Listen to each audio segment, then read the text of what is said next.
नमस्कार दोस्तों, आपका मेरे YouTube चैनल सनातन त्योहार में स्वागत है। आज मैं आपको करवा माता की 4 कथाएं सुनाने जा रही हूँ। अगर आपको यह कथा पसंद आए तो कमेंट बॉक्स में कमेंट करके करवा माता की जय अवश्य लिखिए। साथ ही आप मेरे चैनल पर नए हैं तो प्लीज़ मेरे चैनल को सब्सक्राइब करें और बेल आइकन पर क्लिक जरूर करें, जिससे मेरी वीडियो की नोटिफिकेशन आपको मिलती रहे। अब सुनिए ये कहानी। इस बार करवा चौथ का व्रत 20 अक्टूबर 2024 दिन रविवार के दिन रखा जाएगा।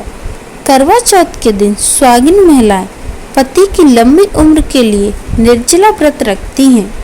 करवा चौथ की पूजा में कथा का काफी ज्यादा महत्व होता है। करवा चौथ का त्योहार कृष्ण पक्ष की चतुर्थी तिथि के दिन मनाया जाता है। इस दिन सुहागिन महिलाएं पति की लंबी उम्र के लिए निर्जला व्रत रखती हैं। करवा चौथ का यह व्रत पति की सेहत और दीर्घ आयु के लिए रखा जाता है। इस साल करवा चौथ का यह त्योहार 20 अक्टूबर 2024 दिन रविवार को मनाया जाएगा। करवा चौथ पर पूजा के दौरान कथा सुनी जाती है। इस व्रत में कथा का महत्व काफी ज्यादा होता है। करवा चौथ की पहली कथा। एक समय की बात है, एक साहूकार के 7 बेटे और एक उसकी बहन थी। एक समय की बात है, एक साहूकार के 7 बेटे और उसकी एक पुत्री थी।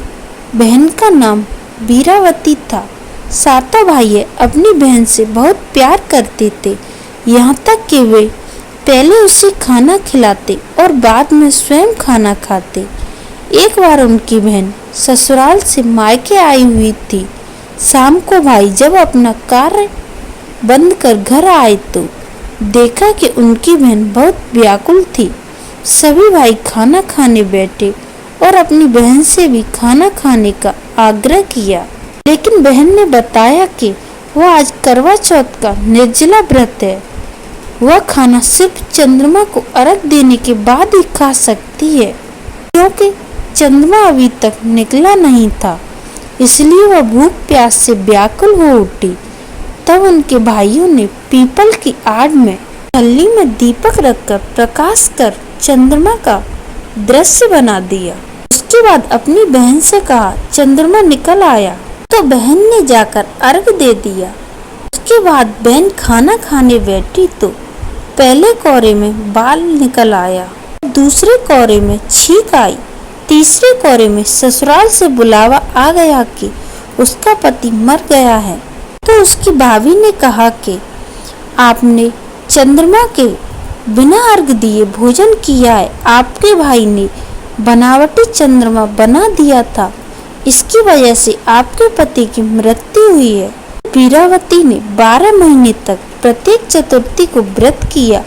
अगले साल फिर करवा चौथ आने पर उसने व्रत किया और अपने पति को पुनः जीवित कर लिया। दूसरी कथा के अनुसार करवा चौथ के व्रत का उल्लेख महाभारत में भी मिलता है। पांडवों पर लगातार आ रही मुसीबतों को दूर करने के लिए द्रौपदी ने भगवान श्री कृष्ण से मदद मांगी। तब श्री कृष्ण ने उन्हें करवा चौथ के व्रत के बारे में बताया, जिसे देवी पार्वती ने भगवान शिव की बताई विधि के अनुसार रखा था।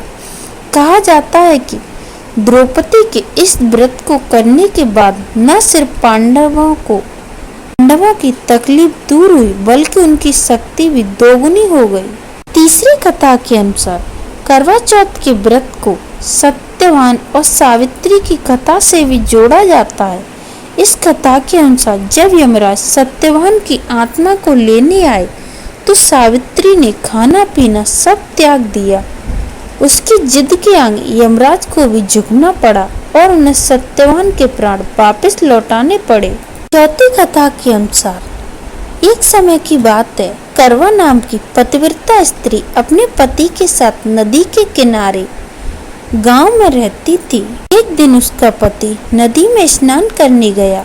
स्नान करते समय हुआ एक नगर ने उसका पैर पकड़ लिया। वह मनुष्य करवा करवा कह के अपनी पत्नी को पुकारने लगा। उसकी आवाज सुनकर उसकी पत्नी करवा भागी चली आई और आकर मगर को कच्चे धागे से बांध दिया। मगर को बांधकर वो यमराज के यहाँ पहुंची और यमराज से कहने लगी, हे भगवान, मगर ने मेरे पति को पैर पकड़ लिया है, उस मगर को नरक में ले जाओ। यमराज बोले, अभी मगर की आयु शेष है, अतः मैं उसे नहीं मार सकता। इस पर करवा बोली, अगर आप ऐसा नहीं करोगे तो मैं आपको श्राप देकर नष्ट कर दूंगी। यह सुनकर यमराज डर गए और उस पतिव्रता करवा के साथ आकर मगर को यमराजपुरी भेज दिया। करवा के पति की दीर्घ आयु दी। हे करवा माता, जैसे तुमने अपने पति की रक्षा की, वैसे ही सबके पति की रक्षा करना। बोलिए करवा माता की जय। धन्यवाद दोस्तों।